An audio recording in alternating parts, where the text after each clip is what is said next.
आप सबको नमस्कार। अभी हम लोग ट्रेनिंग स्टार्ट कर रहे हैं आज का। लास्ट लास्ट मीटिंग में हम लोगों ने डिस्कस किया था डेली, वीकली, मंथली रिपोर्ट को, और उसके साथ सेल, सेल ऑर्डर, सेल चलान, सेल ऑर्डर तक हम लोगों ने डिस्कस किया था।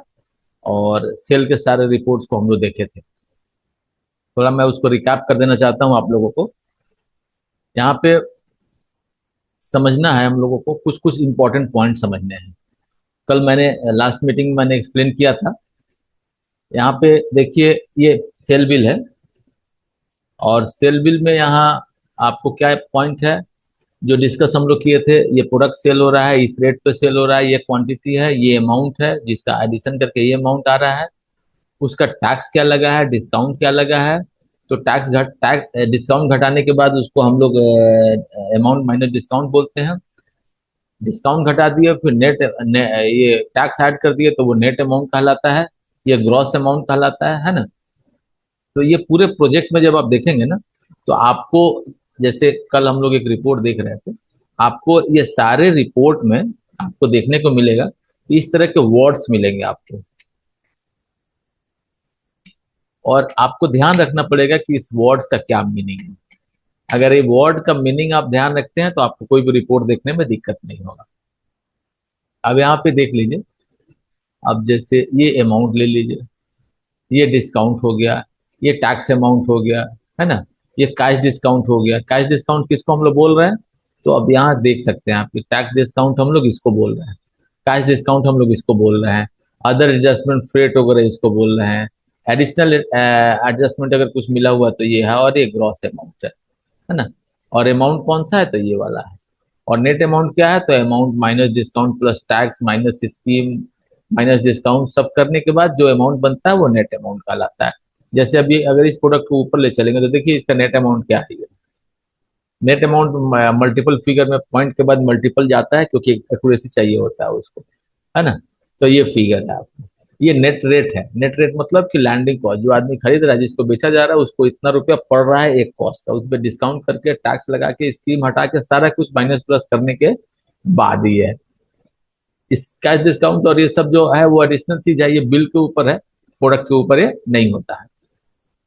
तो ये सब वर्ड हम लोग थोड़ा अगर समझ गए हैं तो हम लोगों के लिए थोड़ा इजी होगा।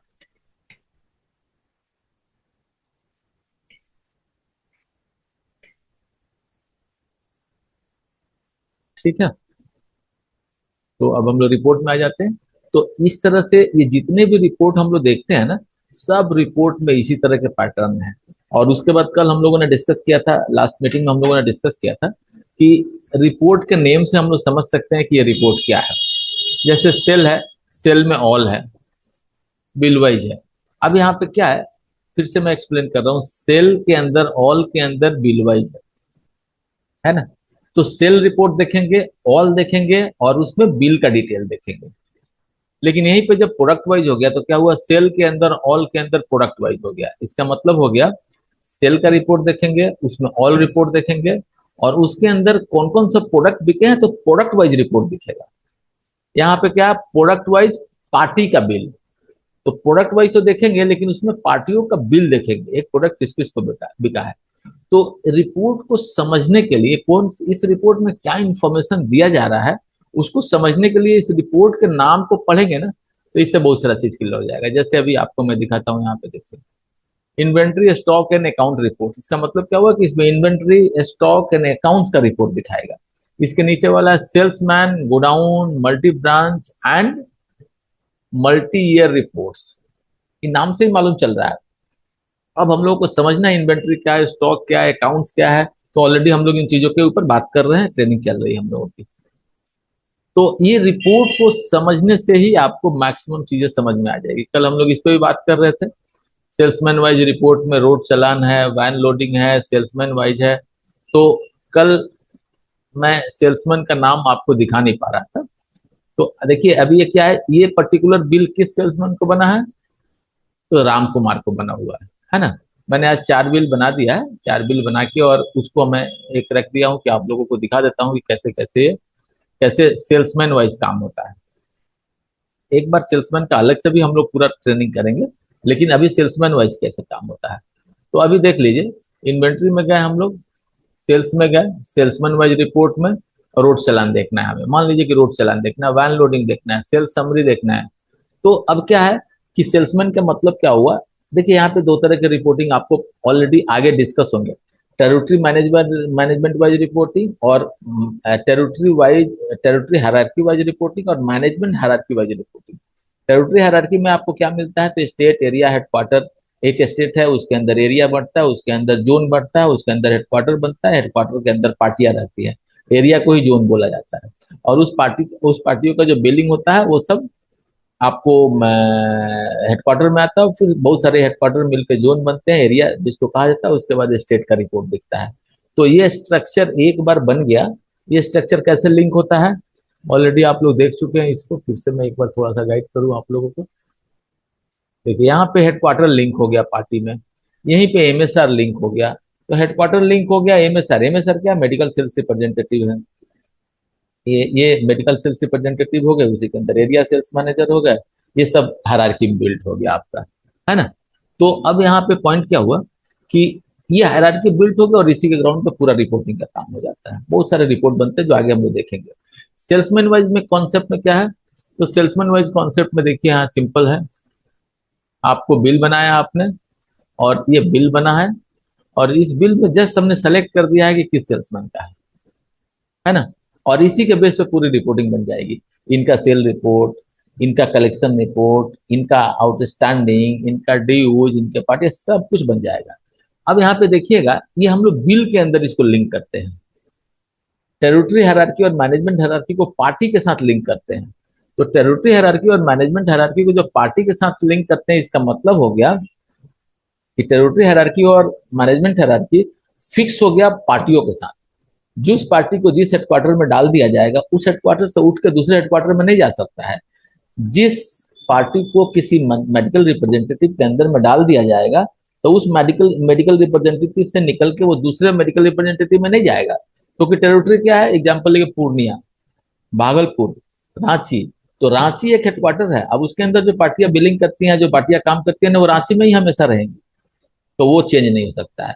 मैनेजमेंट हायरार्की में अगर रांची का कोई मेडिकल सेल्स रिप्रेजेंटेटिव है तो वो रांची में रहेगा, है ना। अगर वो दूसरे जगह चला जाएगा तो उस पार्टी को उठा के लेके अपने एरिया में नहीं जाएगा, वो दूसरे जगह जाएगा और दूसरे पार्टियों को देखेगा। तो मैनेजमेंट हायरार्की और टेरिटरी हायरार्की दोनों दोनों पार्टियों के साथ कनेक्टेड है, लेकिन सेल्समैन का कॉन्सेप्ट है ना, पार्टियों के साथ नहीं। और सेल्समैन का कॉन्सेप्ट ज्यादातर स्टॉकिस्ट लेवल पे होता है। आप लोग इस चीज को समझते होंगे कि मैन्युफैक्चरर होता है, सीएनएफ है, डिस्ट्रीब्यूटर है, उसके बाद स्टॉकिस्ट है, देन रिटेलर है। मैन्युफैक्चरर जो दवा बनाता है, सीएनएफ जो स्टेट लेवल पे प्रोडक्ट का डिस्ट्रीब्यूशन करता है, तो मैन्युफैक्चरर से सीधा सीएनएफ पे आता है, सीएनएफ से कहाँ जाता है, डिस्ट्रीब्यूटरों के पास जाता है, 4 5 6 डिस्ट्रिक्ट मिला के एक डिस्ट्रीब्यूटर होते हैं, वो डिस्ट्रीब्यूटर फिर फर्दर कहाँ माल देते हैं, तो स्टॉकिस्ट को माल देते हैं। अब एक एक शहर में एक एक दो दो तीन तीन स्टॉकिस्ट होते हैं, और वो स्टॉकिस्ट फर्दर किसको माल देते हैं, तो रिटेलर को माल देते हैं, है ना। तो ये जो सेल्समैन का कॉन्सेप्ट है ना, मैनेजमेंट हायरार्की में medical representative, area, regional, divisional, ये हायरार्की हायर लेवल, सेल्समैन है स्टॉकिस्ट के पास काम करता है। और स्टॉकिस्ट क्या करता है, जैसे मान लीजिए कि एक रांची का स्टॉकिस्ट है, तो वो पूरे रांची में सप्लाई करेगा, तो सेल्समैन का कैपेसिटी रांची में ही होता है, रांची में मूव करके वो सप्लाई करेगा, एक नंबर हो गया। दूसरा नंबर क्या होता है कि सेल्समैन जो होता है वो आपको, हो सकता है कि आज एक सेल्समैन अभी है, कल वो दूसरा सेल्समैन उस एरिया को देखने लगे, परसों तीसरा सेल्समैन देखने लगे, हो सकता है कि आज एक सेल्समैन है और वो छुट्टी में चला गया, तो उसके एरिया के लिए दूसरा सेल्समैन, माने दूसरे एरिया का सेल्समैन आज अपने एरिया में भी काम करेगा, उस एरिया में भी जाके काम करेगा। क्यों काम करेगा, क्यों, क्योंकि डिस्ट्रीब्यूशन रुकेगा नहीं। जो डिस्ट्रीब्यूशन रेगुलर बेसिस पे ऑर्डर है, डिस्ट्रीब्यूशन अगर रुक जाएगा तो सप्लाई चेन ही डिस्टर्ब हो जाएगा। तो सेल्समैन को कभी भी पार्टियों के साथ लिंक नहीं किया जाता, सेल्समैन को बिल के साथ लिंक किया जाता है। क्लियर हुआ आप लोगों को, सेल्समैन को किसके साथ लिंक करते हैं हम लोग, बिल के साथ लिंक कर देते हैं। हाँ, बिल लिंक हो गया और इसी के साथ सेल्समैन आपका वर्कआउट कर रहा है। अब जितना बार बिल बनेगा ना, वहां सेल्समैन का नाम सेलेक्ट हो जाएगा कि ये किस सेल्समैन के लिए बिल बन रहा है, और उसी के पैटर्न पे रिपोर्ट दिखेगा। जैसे अभी देखिए मैंने सेलेक्ट किया है, अभी ये एक सेल्समैन है बिल वाइज सेल्स रिपोर्ट। हम लोग चलते हैं सेल्समैन का रिपोर्ट देखते हैं। जैसे ये मान लीजिए सेल्समैन समरी एक एग्जांपल ले लेते हैं, है ना, 1/8 से। और मैं आज का डेट ले लेता हूँ, जो छोटा डेट रहेगा हमेशा,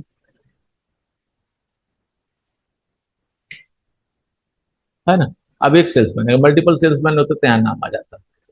अब एक्सेप्ट कर दिया। देखिए इनके पास 3 बिल बना हुआ है ना। इस रिपोर्ट को भी हम लोग डिस्कस करेंगे, ये बहुत इंपॉर्टेंट रिपोर्ट है और सेल्समैन में बहुत यूज होता है। लेकिन अभी हम लोग खाली देखते हैं इसको। ये 3 बिल बन गया इसके अंदर, उसका एक समरी यहाँ पे आ गया, क्या डिस्काउंट दे रहे हैं, क्या दे रहे हैं। इसके अंदर आज का कलेक्शन कितना है वो आ गया, और इसके अंदर कौन कौन सा प्रोडक्ट कितना दिया जा रहा है ये आपको आ गया। इसी के अंदर अभी कलेक्शन का डिटेल भी आ जाता है, सेल्स रिटर्न का भी डिटेल आता है कि मार्केट में गए तो कौन कौन सा प्रोडक्ट रिटर्न लेकर आए, वो भी आ जाता है यहाँ पे। इसके बारे में भी हम लोग डिटेल डिस्कस करेंगे जब सेल्समैन का डिटेल डिस्कशन होगा तो अब क्या है कि अब अगर सेल्समैन का रिपोर्ट कोई आपको देखना है, सेल्समैन का, तो वही रिपोर्ट दिखेगा जिस जिस रिपोर्ट में, जिस बिल में सेल्समैन का नाम डाला हुआ है। उसी तरह से आपको सेल टाइप का कॉन्सेप्ट है, इसको भी रिपोर्ट देख सकते हैं। क्या है तो सेल टाइप वाइज है। सेल टाइप का मतलब क्या हुआ, फिर से मैं आप लोगों को यहाँ ले चलता हूँ पार्टी में। देखिए यहाँ पे एक सेल टाइप का कॉन्सेप्ट है, मैं आप लोगों को दिखा देता हूँ। सेल टाइप है ना, यहाँ भी कुछ बना हुआ नहीं है, हम लोग इस पे भी काम करके देखेंगे ये सेल टाइप कैसे बनता है, यहाँ से बनता है। अब इस सेल टाइप की जरूरत क्या पड़ती है, तो एग्जाम्पल ले लीजिए कि एक सहरसा है, और सहरसा के अंदर 2-3 तरह के सेल हो सकते हैं। 2-3 तरह के कौन कौन सा सेल हो सकते हैं, तो एक सेल हो सकता है जो कि स्टॉकिस्ट को सेल होगा। एक सेल ऐसा हो सकता है कि डॉक्टर जो है, जो डिस्पेंसरी खोलकर बैठे हुए हैं उनको सेल हो सकता है। एक ऐसा हो सकता है कि जो मेडिकल, जो हॉस्पिटल्स हैं उनको सेल हो सकता है। एक सेल हो सकता है जो गवर्नमेंट ऑर्गेनाइजेशन में, गवर्नमेंट का हॉस्पिटल है वहां सेल हो सकता है। तो अगर ऐसे नॉर्मल देखिएगा तो 4 तरह का सेल हो गया। अब कंपनियां देखना चाहती हैं, जो कंपनियों की मैनेजमेंट टीम होती है वो देखना चाहती हैं कि मेरा 10 लाख रुपए का तो सेल हुआ बिहार में, या 20 लाख रुपए का तो सेल हुआ, लेकिन ये 20 लाख रुपए का सेल में कहाँ सेल हुआ, रिटेलर स्टॉकिस्ट के थ्रू रिटेलर को सेल हुआ, कि आपको डॉक्टर्स को सेल हुआ डिस्पेंसरी पे, कि हॉस्पिटल को सेल हुआ, कि गवर्नमेंट ऑर्गेनाइजेशन में सेल हुआ, कौन सा जगह में मेरा सेल हो रहा है। तो वो सेल रिपोर्ट के लिए आपको यहाँ पे ये सेल सेल का रिपोर्ट है ना। ये सेल टाइप वाइज रिपोर्ट है, most fast moving sale report है। कौन कौन सा प्रोडक्ट बहुत ज्यादा निकलता है उसका सेल रिपोर्ट है। डेली समरी करके एक सेल रिपोर्ट है। डेली प्रोडक्ट रिपोर्ट है। रिवर्स चार्ज रिपोर्ट है। रिवर्स चार्ज रिपोर्ट एक अलग कॉन्सेप्ट है, लेकिन इसको भी हम लोग जीएसटी में समझेंगे। आरसीएम करके एक कॉन्सेप्ट आता है जीएसटी में, जिसमें रिवर्स मैकेनिज्म के तौर पे आपको जीएसटी जमा करना पड़ता है। अभी फिर से उधर 2017 में इम्प्लीमेंट हुआ था, तो उस समय इम्प्लीमेंट हुआ था लेकिन रोक दिया गया था, अभी फिर से धीरे धीरे इम्प्लीमेंट हो रहा है। Sale without order and quotation. किसी अब किसी को चाहिए कि हमारा ऑर्डर बना के सेल कितना हुआ, और ऑर्डर सेल बना कोटेशन बना के सेल कितना हुआ। लेकिन किसी को ऐसा चाहिए कि ऑर्डर और कोटेशन वाला सेल छोड़ के बाकी सेल दिखाओ हमको। तो हो सकता है कि ऑर्डर और कोटेशन वाला सेल सेल्समैन के थ्रू हो रहा हो, और बाकी सेल डायरेक्ट कस्टमर के थ्रू हो रहा होगा, काउंटर सेल हो रहा हो। तो उसके लिए रिपोर्ट है। तो मैं आप लोगों को रिपोर्ट खोल कर नहीं दिखा रहा हूँ, इसीलिए नहीं दिखा रहा हूँ क्योंकि ये रिपोर्ट आपको 800 रिपोर्ट है। तो अगर मैं रिपोर्ट दिखाने लगूँ और उस पर डिस्कस करने लगूंगा तो बहुत टाइम लगेगा। लेकिन आप लोगों को पैटर्न पकड़ना है कि किस पैटर्न के तहत अगर हम समझेंगे तो हमको रिपोर्ट समझ में आ जाएगा। अगर कोई बात कर रहा है और मेरे से कोई रिपोर्ट पूछेगा तो मुझे 5 मिनट समय लगेगा, लेकिन एक बार देख के मैं उसको बता सकूंगा कि कहाँ से कौन सा रिपोर्ट कैसे खुलेगा जाके। तो वो पैटर्न को समझ लेना हम लोगों को, और उसके बाद रिपोर्ट खोलने में कोई प्रॉब्लम नहीं है। जैसे मैं इसी को खोल रहा हूँ तो मैं सीधा क्लिक करता हूँ, कब से कब तक का मुझे रिपोर्ट चाहिए, एंटर एंटर प्रेस किया मैंने। कोई ग्रुप आ गया यहाँ पे तो कोई ग्रुप सेलेक्ट करना है, अगर नहीं सेलेक्ट करना है तो छोड़ दूंगा, मैं तो एक्सेप्ट कर दूंगा, तो पूरे ग्रुप का रिपोर्ट आ जाएगा। तो इस रिपोर्ट में कोई ट्रांजेक्शन ही नहीं फाउंड हुआ, है ना। इस रिपोर्ट में कोई ट्रांजेक्शन फाउंड हुआ विदाउट ऑर्डर इन कोटेशन। तो अब मान लीजिए कि मुझे डेली प्रोडक्ट रिपोर्ट देखना है, अब देख लीजिए, क्लिक कीजिए। आज का मैं देख रहा हूँ। अब इसमें डिटेल आ गया, सर्जिकल आ गया, short on product, short on product number. अब क्या है यहाँ पे, शॉर्ट ऑन प्रोडक्ट। जब रिपोर्ट दिखेगा तो प्रोडक्ट वाइज सॉर्ट करेगा, sort on product number. Report दिखेगा तो प्रोडक्ट नंबर वाइज करेगा। अब मान लीजिए कि मैं इसको कुछ नहीं सेलेक्ट करता हूँ, सीधा एक्सेप्ट कर देता हूँ, है ना। फिर यहाँ पे एक्सेप्ट कर दिया मैंने।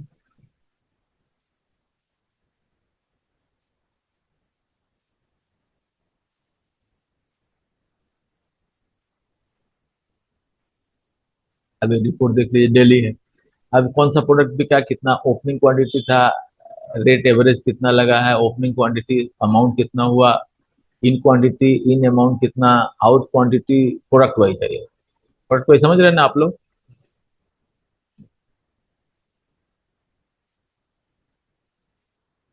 अब ये नंबरिंग है, प्रोडक्ट का नंबर है 3 4 8, टोटल क्वांटिटी तीन ही प्रोडक्ट बिका है ना।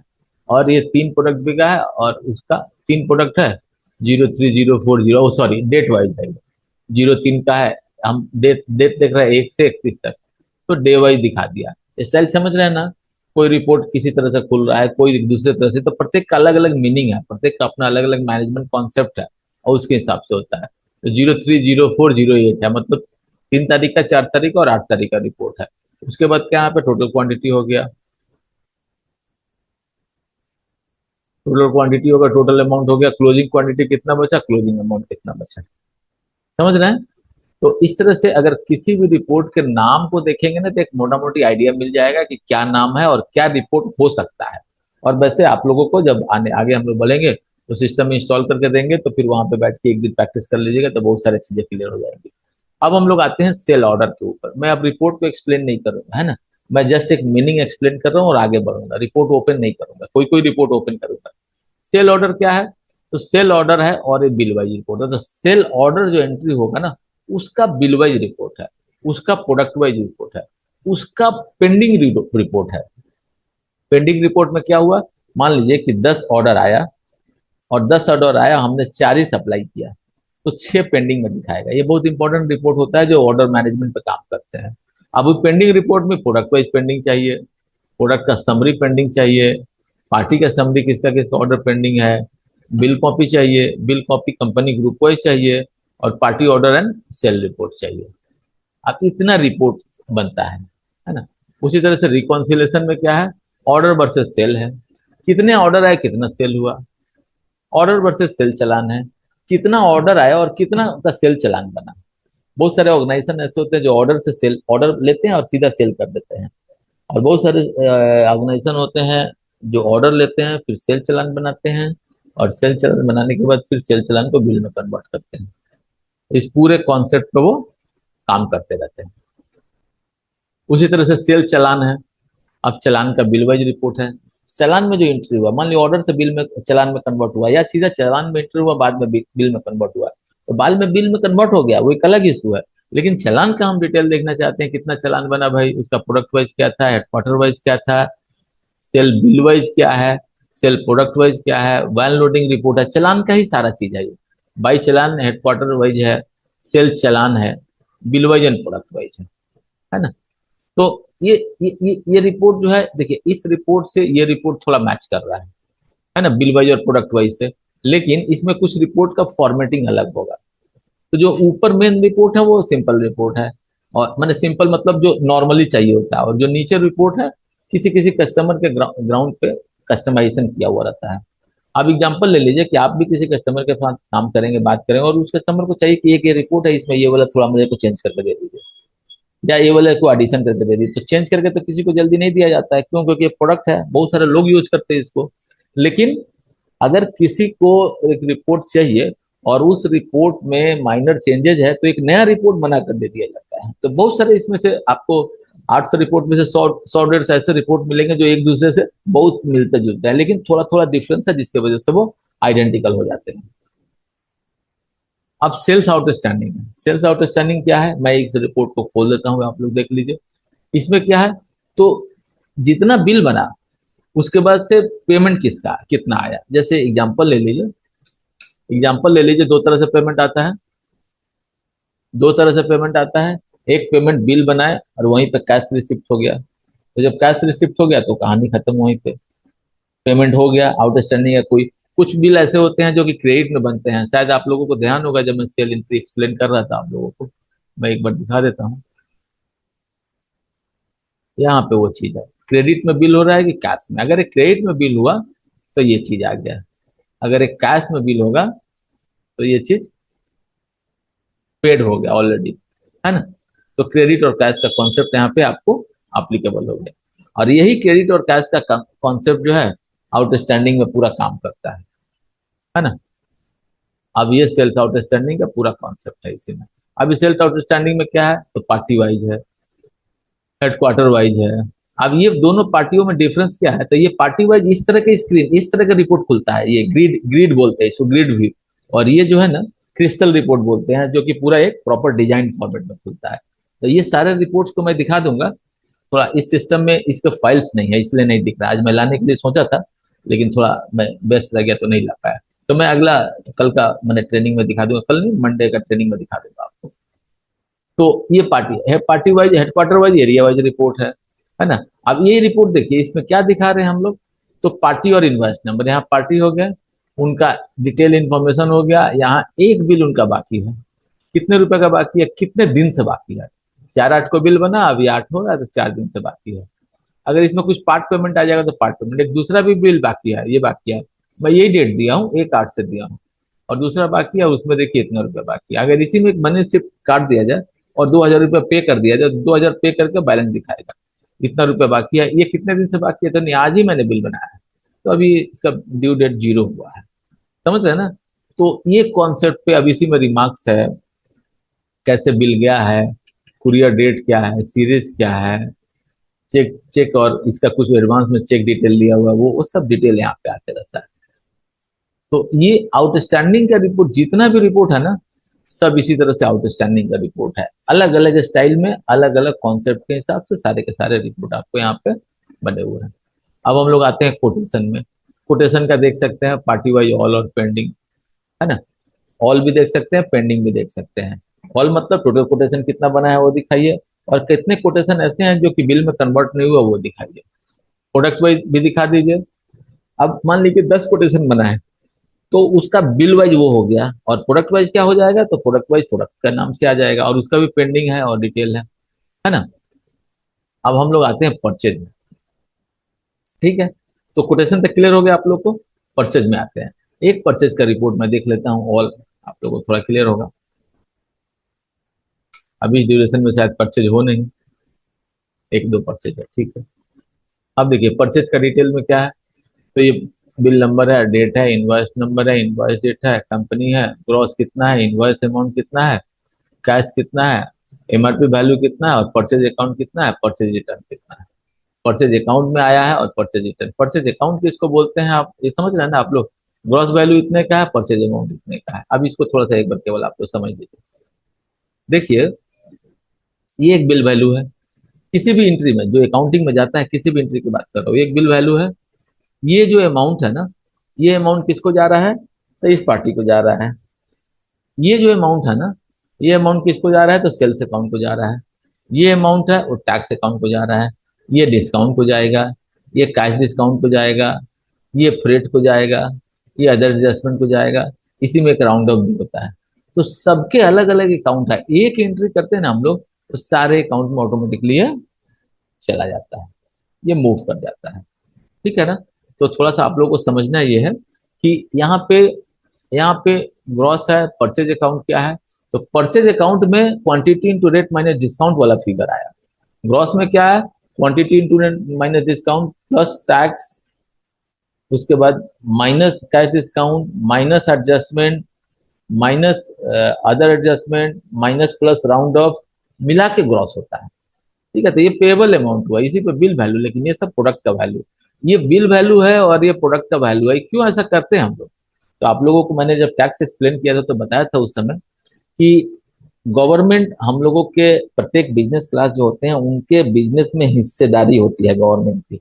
और गवर्नमेंट बोलती है कि आप ये प्रोडक्ट बेचेंगे ना, तो अगर आप ये प्रोडक्ट बेच रहे हैं, जैसे हम लोग सॉफ्टवेयर बेच रहे हैं ना, तो उस पर 18% जीएसटी आप लगा दीजिएगा। वो मेरे लिए, मेरे को दे दीजिएगा लगा के। वो गवर्नमेंट का सर्कुलर है, आपको लगाना है और देना है। तो आप अपना 100 रुपया माल बेच रहे हैं, बेचिए, लेकिन उस पर 18% जीएसटी लगा के बेचिए। 118 रुपये में बेचिए, गवर्नमेंट का नॉर्म्स है। और 118 रुपये में बेच रहा है ना, 100 रुपया आपके घर में रहेगा और 18 रुपया आप गवर्नमेंट को मंथ के लास्ट में जमा कर दीजिए। क्यों जमा कर दीजिए भाई? क्योंकि गवर्नमेंट का ये नॉर्म्स है, गवर्नमेंट का यही इनडायरेक्ट टैक्स है, और इसी से पूरा सिस्टम चलता है। रोड बनना, फलाना ठिकाना जो बनता है वो सारा इसी टैक्स से चलता है। तो गवर्नमेंट पार्टनर है, हम समझिए प्रत्येक बिजनेसमैन के साथ गवर्नमेंट एक पार्टनर है, उसमें उसकी हिस्सेदारी है, उसकी हिस्सेदारी वाला पार्ट उसको लेके उसको देना रहता है, तो देना रहता है। तो इसीलिए अलग अलग देखा जाता है कि ये ग्रॉस है, ये तो हमको पार्टी से लेना है, लेकिन मेरा जो बिक्री हुआ वो इतने रुपया का हुआ, इसमें से जो माइनस करेंगे ना वो आपका टैक्स में चला जाएगा। क्लियर हुआ? इसीलिए परचेज अकाउंट अलग हुआ, ग्रॉस अलग हुआ, ये सब कॉन्सेप्ट जो बिल्ट हुआ उसके पीछे यही रीजन। तो ये हो गया आपका परचेज का डिटेल। अब इसी में परचेज है, सप्लायर वाइज है। ऑल परचेज देख लिया हमने, सप्लायर वाइज देखेंगे, बिल कॉपी देखना चाहते हैं, प्रोडक्ट वाइज देखिए, प्रोडक्ट वाइज देख लीजिए।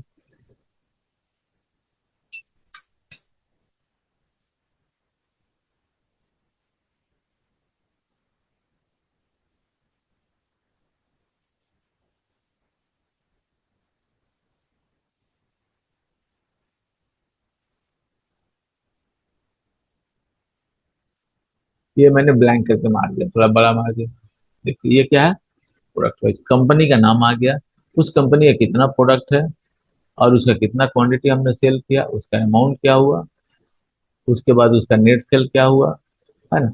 नेट सेल इसलिए इसमें नहीं आ रहा है, क्यों? क्योंकि उसका रेट नहीं होगा।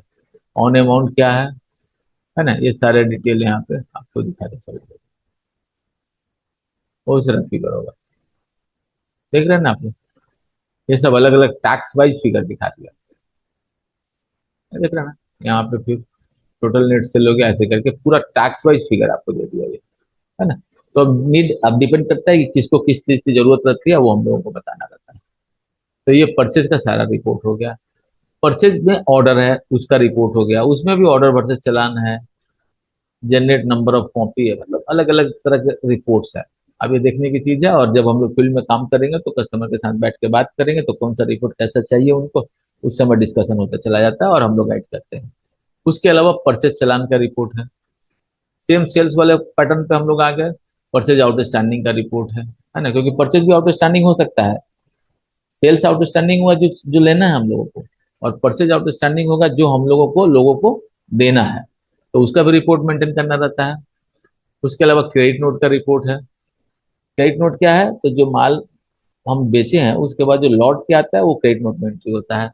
और डेबिट नोट क्या है, तो जो माल हम बेचे हैं या जो माल हम खरीदे हैं उसमें कुछ डिफेक्ट हो गया, कुछ प्रॉब्लम हो गया तो हम लौटाएंगे, तो जो लौटाएंगे वो डेबिट नोट हो गया।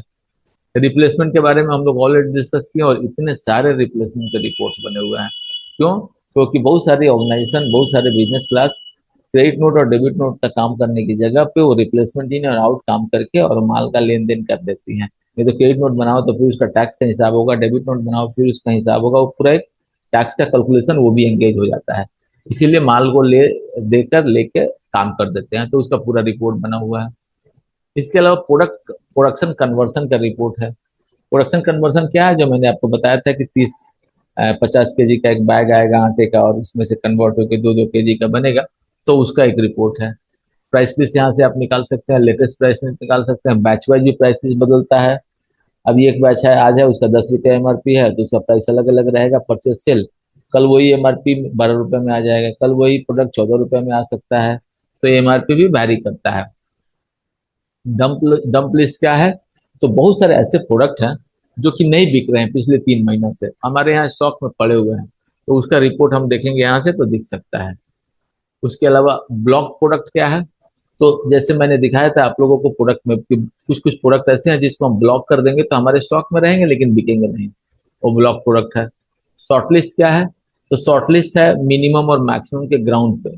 बहुत सारे ऑर्गेनाइजेशन ऑर्डर मैनेजमेंट के लिए मिनिमम और मैक्सिमम क्वांटिटी प्रोडक्ट में एक पैरामीटर में डाल के रखते हैं, और वहां से मैं आप लोगों को दिखाया हूँ वो चीज, और वहां से क्या करते हैं वो रिपोर्ट जनरेट करते हैं। एग्जाम्पल ले लीजिए, किसी प्रोडक्ट का मिनिमम क्वांटिटी 10 डाल दिया गया और मैक्सिमम 100 डाल दिया गया।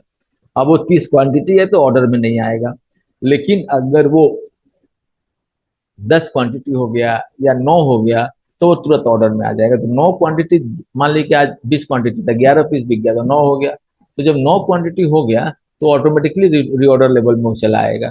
मतलब हो गया कि रीऑर्डर लेवल में आके और वो बताएगा कि आपको 91 पीस खरीद लेना है, क्योंकि मैक्सिमम आपको 100 पीस रखना है ना।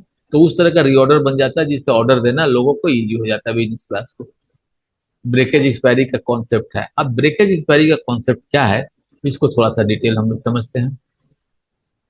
यहाँ आइए, क्रेडिट नोट यहाँ पे है ना। क्रेडिट नोट में हम लोग क्या कर रहे हैं, तो क्रेडिट नोट में हम लोग जितने भी ब्रेकेज और एक्सपायरी है उसको लौटा रहे हैं। डेबिट नोट में हम लोग क्या कर रहे हैं, तो डेबिट नोट में हम लोग पार्टियों को, सप्लायर को लौटा देते हैं। तो क्रेडिट नोट में माल हमारे पास आ रहा है और डेबिट नोट से भेज रहे हैं। हमारे स्टॉक में कुछ, गोडाउन में स्टॉक में कुछ एक्सपायरी ब्रेकेज हुआ तो वो यहाँ से एंट्री कर रहे हैं, है ना। अब क्या है कि जनरली क्या होता है कि पार्टियां जो होती हैं जिसको हम माल बेच रहे होते हैं, वो क्या करते हैं कि वो जब भी आते हैं तो उनके पास अगर हमारा कोई एक्सपायरी है, कोई प्रोडक्ट है, तो दो चार पीस ला के दे देते हैं, है ना। और हमको उसी देन एंड देयर उनको बिल में लेस करके उनको दे देना रहता है।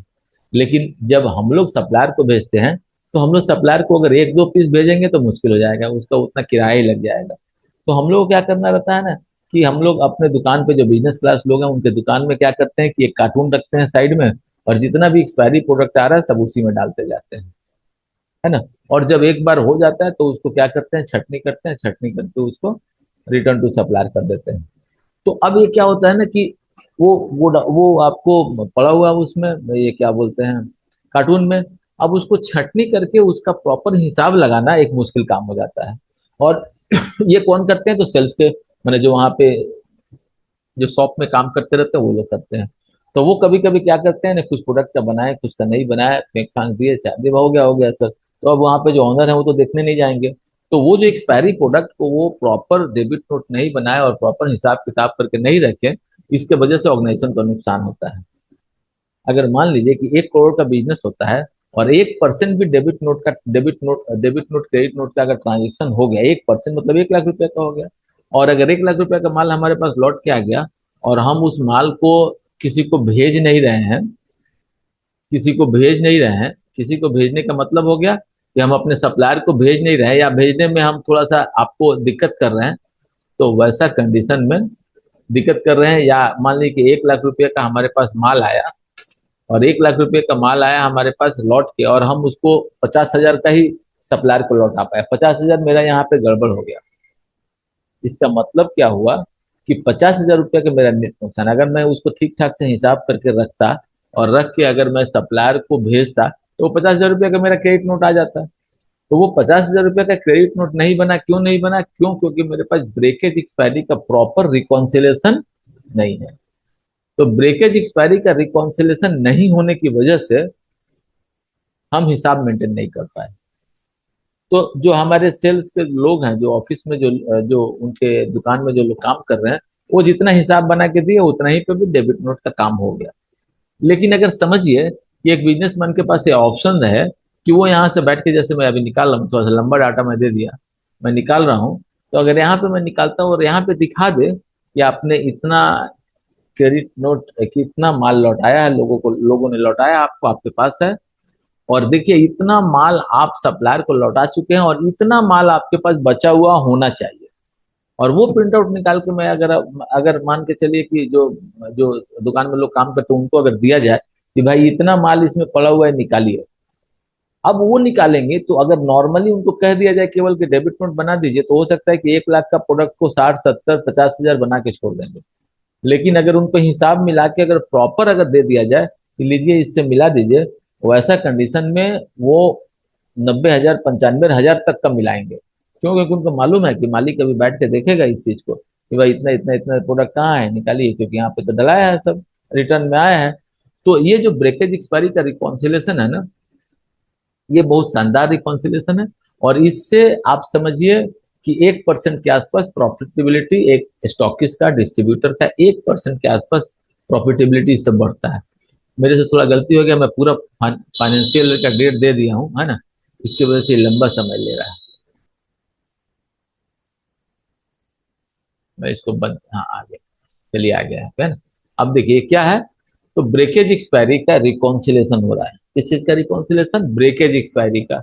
अब क्या हुआ, ओपनिंग क्वांटिटी कितना था, क्रेडिट नोट से ब्रेकेज कितना है, क्रेडिट नोट से एक्सपायरी कितना आया, उसका अमाउंट कितना हुआ, गार्बेज मतलब गोडाउन से एक्सपायरी ब्रेकेज कितना निकला, उसका अमाउंट कितना हुआ, टोटल अमाउंट कितना हुआ, और हमने सप्लायर को कितना लौटाया और उसका अमाउंट कितना हुआ, अभी क्लोजिंग बैलेंस कितना बचा हुआ है जो हमारे पास होना चाहिए। क्लोजिंग बैलेंस किस चीज का है, तो ब्रेकेज एक्सपायरी का रिकॉन्सिलेशन का क्लोजिंग बैलेंस है।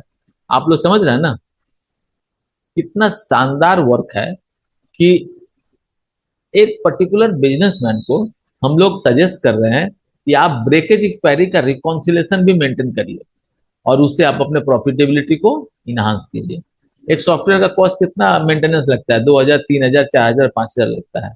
लेकिन अगर उस सॉफ्टवेयर को ठीक से अगर बिजनेसमैन यूज करे तो हो सकता है कि लाखों रुपए का बेनिफिट उससे हो जाए उसको। तो ये यूटिलाइजेशन कराने की जवाबदेही जो कंपनियां सॉफ्टवेयर बनाती है, जैसे हम लोग हैं और सेल करते हैं और सर्विस देते हैं, तो हम लोग की जवाबदेही होता है कि बिजनेसमैन को एजुकेट किया जाए प्रॉपरली कि कैसे आप काम कर सकते हैं। तो यहाँ पे ब्रेकेज एक्सपायरी का रिकॉन्सिलेशन हो गया। यहाँ पे शॉर्ट और ब्लॉक सब बता दिया मैंने। नियर एक्सपायरी भी प्रोडक्ट है। नियर एक्सपायरी का कॉन्सेप्ट क्या, जैसे मैं एक दे देता हूँ, अभी मान लीजिए कि मैंने दे दिया ये, ठीक है ना, एक्सेप्ट कर देते हैं।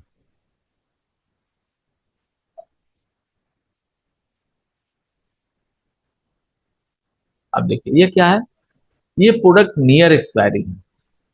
अब ये 6/2026 में एक्सपायर होने वाला है, तो एक्सपायर हो गया है, एक्सपायरी में आ गया, नियर एक्सपायरी के साथ साथ एक्सपायरी में भी आ गया।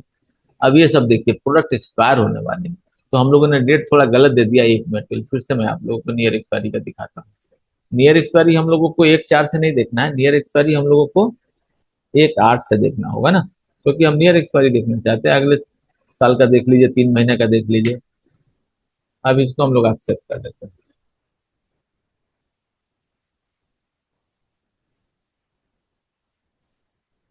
अभी देखिए नियर एक्सपायरी का रिपोर्ट आने लगा।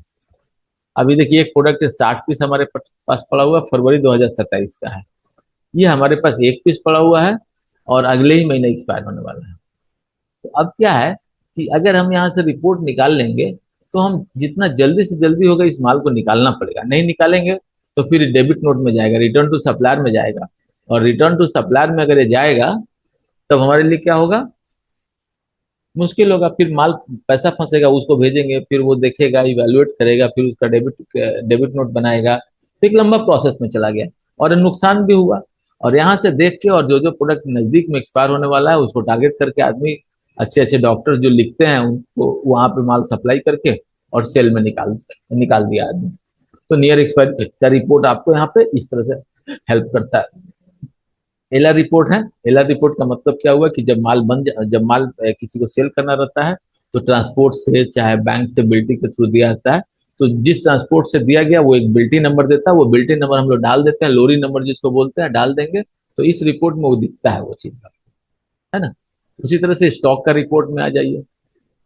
स्टॉक का लेजर है, बैच वाइज रिपोर्ट है। अभी क्या है, तो अभी आपके पास करंट स्टॉक क्या है इसका पोजीशन भी बताएगा हमेशा ही, है ना। अब लेजर एक प्रोडक्ट का मैं देख लेता हूँ, कोई भी एक प्रोडक्ट का मैं पकड़ता हूँ, लेजर देखिए, चलिए लेजर से बहुत कुछ हमें समझ में आ जाएगा। एक प्रोडक्ट इसी का मैं लेजर देखता हूँ।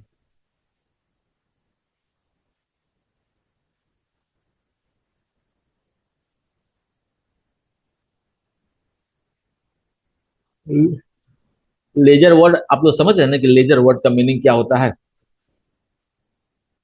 लेजर वर्ड का मतलब हो गया कि उसका ट्रांजेक्शन, उसका ट्रांजेक्शन, ये प्रोडक्ट में ट्रांजेक्शन नहीं है। एक मिनट में देख लो कि इस प्रोडक्ट में ट्रांजेक्शन है। आर सिल्को को देखते हैं हम लोग।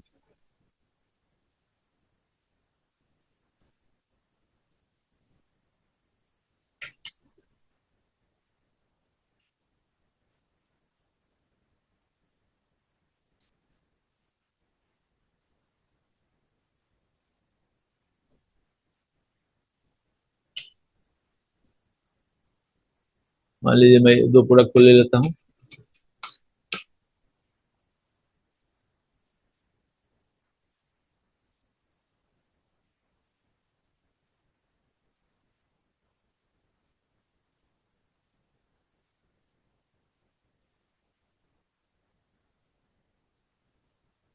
ठीक है, अब ये दो प्रोडक्ट का लेजर नहीं है लेकिन इसका लेजर देखिए आ गया। अब देखिए क्या है, ये प्रोडक्ट है, हमने इसको बेचा है, 2 पीस, यहाँ पे 6 पीस, 3 पीस, अभी 11 पीस है। स्टॉक कितना था? तो स्टॉक देखिए यहाँ पे ओपनिंग 20 पीस था, लेकिन बेचते गए 3 बार में बिल बेच दिए। तो इसका मतलब होगा कि एक प्रोडक्ट जो ये है, इस प्रोडक्ट का टोटल मेरे सिस्टम के अंतर्गत जितना भी ट्रांजेक्शन हुआ होगा ना, उस प्रोडक्ट का वो पूरा डिटेल दिखाएगा। परचेज का दिखाएगा तो परचेज का दिखाएगा, तो इन की तरफ दिखाएगा। सेल का दिखाएगा तो आउट की तरफ दिखाएगा, है ना। उसके अलावा परचेज चालान दिखाएगा। और जितनी भी जगहों से, इसमें जितने भी जगहों से जो प्रोडक्ट का एंट्री होता है और प्रोडक्ट का आउट होता है, वो जितना भी ट्रांजेक्शन किया हुआ होगा ना, टोटल ट्रांजेक्शन का डिटेल आपको यहाँ पे दिखा देगा। यहाँ पे जो सबसे इंपॉर्टेंट पार्ट हो गया, लेजर देखना। इससे क्या होता है कि स्टॉक का मूवमेंट चेक हो जाता है, कौन सा प्रोडक्ट किसको किसको बेटे, कौन सा प्रोडक्ट कब कब मेरे पास आया, एक्सपायरी ब्रेकेज हुआ है, परचेज चालान से सब कुछ डिटेल यहाँ दिखाएगा। अब इसी में स्टॉक और भी बहुत सारे रिपोर्ट है, बैच वाइज रिपोर्ट है। जैसे अभी बैच वाइज एक रिपोर्ट में देख लेता हूँ आप लोगों के लिए।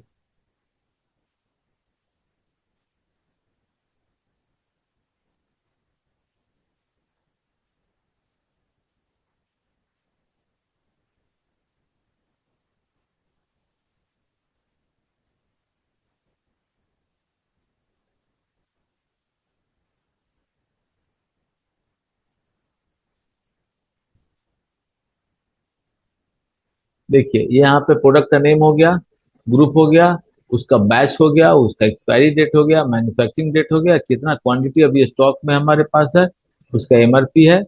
अगर केस का फैक्टर डाला हुआ रहेगा तो केस का दिखाएगा फैक्टर यहाँ पे, है ना। और उसका एचएसएन कोड क्या है ये दिखा दिया। देख रहे हैं ना आप लोग। अब ये स्टॉक का डिटेल दिखा दिया, क्वांटिटी और केसेस। इसमें अमाउंट नहीं दिखाया है, नहीं। उसी तरह से दूसरी रिपोर्ट देखेंगे तो उसमें इवैल्यूएशन देखेंगे, तो इवैल्यूएशन मतलब देखना कि कितने रुपए का मेरे पास स्टॉक है, तो इवैल्यूएशन में आपको अमाउंट वगैरह सब दिखाएगा।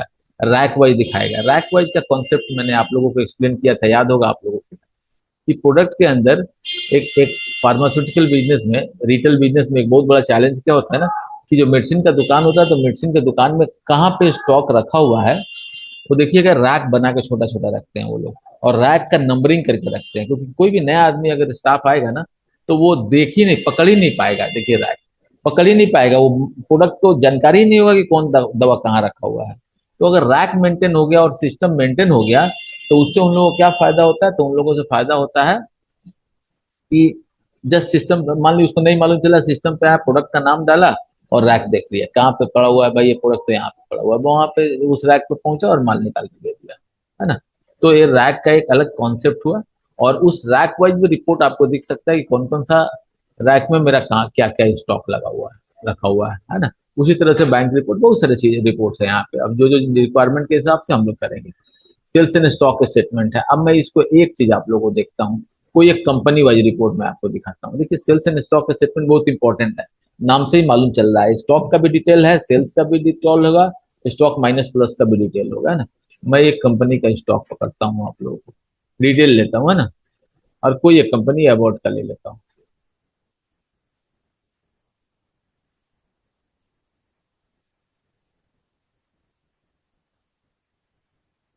देख रहे हैं ना, ये स्टॉक का रिपोर्ट आ गया। अब स्टॉक के रिपोर्ट में क्या है, तो ये स्टॉक का रिपोर्ट है, ये कौन सा कंपनी है, तो अवार्ड है।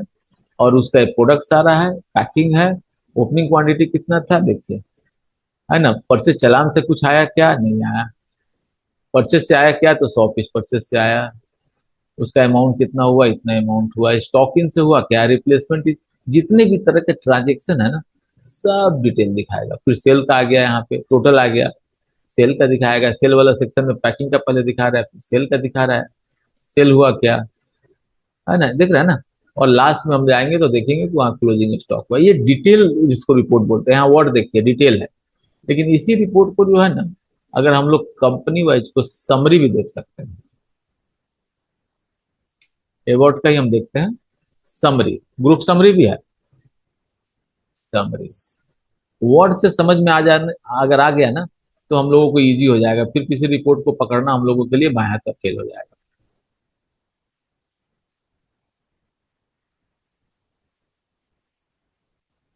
ये आर करके एक सेलेक्ट हो गया लगता है गलती से मेरे से, ठीक है। अभी इसमें टीटीटी करके है, प्रोडक्ट है, इसका ओपनिंग कितना है, इसका इन क्वांटिटी कितना हुआ है ना। इसका आउट क्वांटिटी कितना हुआ है और इसका क्लोजिंग क्वांटिटी कितना है। आउट क्वांटिटी कुछ नहीं हुआ है और क्लोजिंग क्वांटिटी कितना है ना। अब यहाँ पे क्या किया, समरी क्या किया, ओपनिंग, इन, आउट और क्लोजिंग। इन में क्या आ गया, तो जितने भी जगहों से परचेज हो गया, परचेज चलान हो गया, आपको ये डेबिट नोट हो गया, जितने भी जगहों से माल आ सकता है, सॉरी क्रेडिट नोट हो गया, जितने भी जगहों से माल आ सकता है वो सारा इंफॉर्मेशन आपको यहाँ पे समरी में दे दिया, लेकिन इन के फॉर्मेट में या आउट के फॉर्मेट में दे दिया। लेकिन इसके पहले जो डिटेल देखे थे उसमें क्या था, तो इन में कहाँ कहाँ से आता है उसका नाम के साथ दे रहा था। तो जब आपको कुछ ऐसा एकदम प्रॉपर एनालाइज करना है तो डिटेल निकालेंगे, नहीं तो समरी रिपोर्ट निकालेंगे। इसी तरह से आपको ये ट्रांजेक्टेड रेट वाइज दिखाएगा, अलग अलग रेट का दिखाएगा। इसी तरह से प्रोडक्ट स्टॉक समरी है, मंथली समरी है, ये सब स्टॉक का रिपोर्ट है। एनालिसिस में आ जाइए आप, यहाँ पे रेट लिस्ट है। अब यहाँ पे रेट लिस्ट का मीनिंग क्या हुआ, तो स्टॉक का रेट लिस्ट तो दिखाई देगा, जो अभी प्रोडक्ट हमारे पास है दिखा देगा। पार्टी वाइज भी रेट लिस्ट दिखाता है ये। अब पार्टी वाइज रेट लिस्ट कैसे दिखाएगा, तो मान लीजिए कि ये एक प्रोडक्ट है और P1 पार्टी है उसको 10 रुपए में बेचे, P2 पार्टी है उसको 9 रुपये 50 पैसा में बेच दिए, और P3 पार्टी है उसको 10 रुपये 30 पैसा में बेच दिए, है ना। हम ऐसे वैरी करके बेच दिए। अब जब रेट लिस्ट निकालेंगे ना, तो रेट लिस्ट निकालेंगे ना तो पार्टी वाइज किसी भी पार्टी को सिलेक्ट करेंगे ना, तो उस पार्टी को लेटेस्ट किस किस रेट पे बेचा हुआ है वो डिटेल दे देगा। तो पार्टी वाइज भी रेट लिस्ट मेंटेन हो जाता है। अगर वो पार्टी कल के डे में आया तो अपने बात करने अगर आ रहा है तो उसका रेट लिस्ट निकाल ली, उसमें बात देखिए इस प्रोडक्ट में इस रेट पे आपको देते हैं हमारे। तो ये रेट लिस्ट है, डिफरेंस है, और भी बहुत सारे रिपोर्ट इसमें है। प्रॉफिट का, एक प्रॉफिट का रिपोर्ट आपको दिखाते हैं, बिल वाइज रिपोर्ट प्रॉफिट का दिखाते हैं जो इंपॉर्टेंट है।